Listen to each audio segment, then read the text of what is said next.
Donc, en petit 2, nous allons voir la physiologie du pancréas. Donc, petit 2.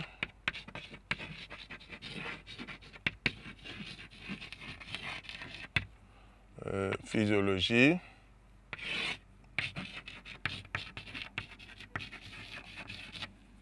du pancréas. Donc, nous avons vu dans l'histologie qu'il y avait deux parties au niveau du pancréas. Il y avait le pancréas exocrine et il y avait le pancréas endocrine. Donc, on va voir en petit a, bien sûr,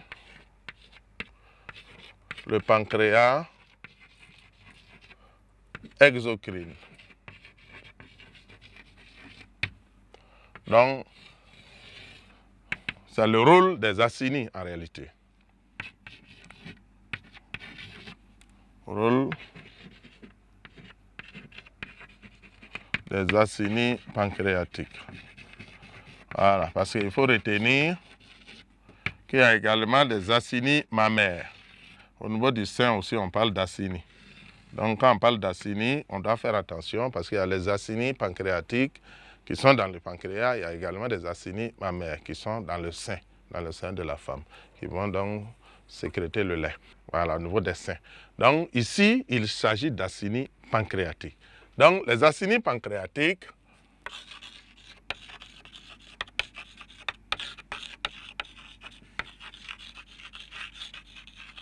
vont sécréter le sucre pancréatique.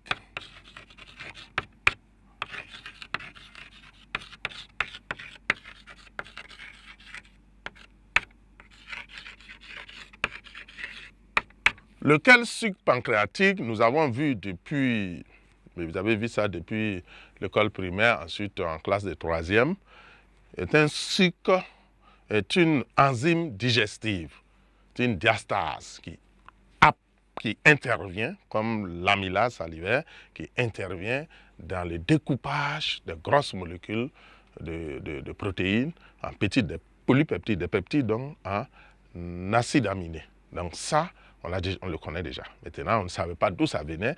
On parlait donc de sucre pancréatique. On sait que c'est le pancréas qui sécrète. Mais ici, on donne plus de détails. C'est sécrété par le pancréas, mais surtout par les acini du pancréas. Donc, pourquoi on parle donc de pancréas exocrine? Exocrine parce que le produit de sécrétion se fait en dehors du sang. Voilà, c'est dans l'intestin. Donc l'intestin est considéré comme un milieu extérieur, c'est en dehors du sang, c'est pourquoi on parle donc de pancréas exocrine. Ça sécrète le sucre pancréatique qui est une enzyme digestive et qui est libérée dans l'intestin pour participer à la digestion.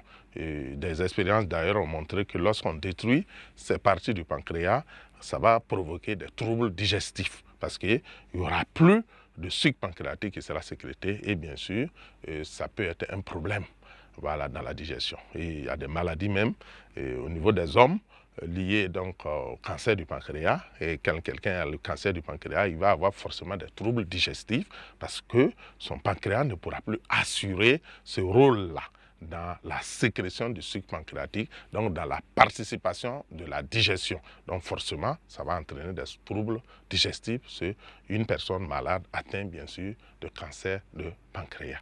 Maintenant, on va voir ensuite, en petit b, le pancréas endocrine.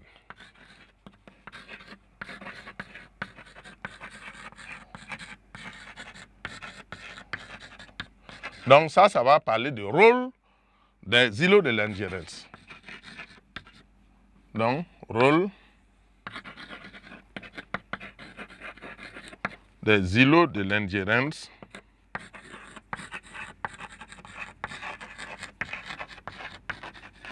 donc, si vous voulez, des cellules alpha et des cellules bêta.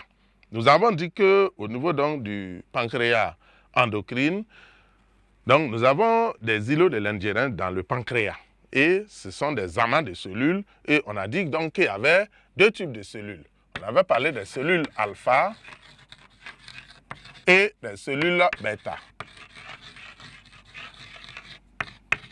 Donc, les cellules alpha vont sécréter une hormone puisqu'on a dit c'est endocrine, ça veut dire que ça sécrète une hormone qui va être déversée dans le sang.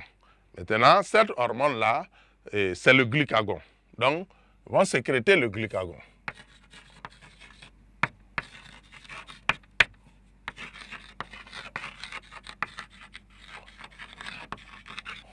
Et les cellules bêta vont sécréter donc l'insuline.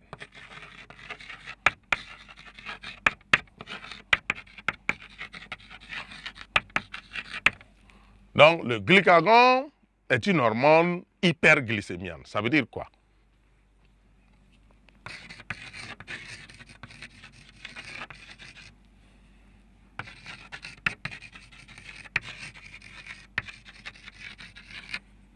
Une hormone hyperglycémiante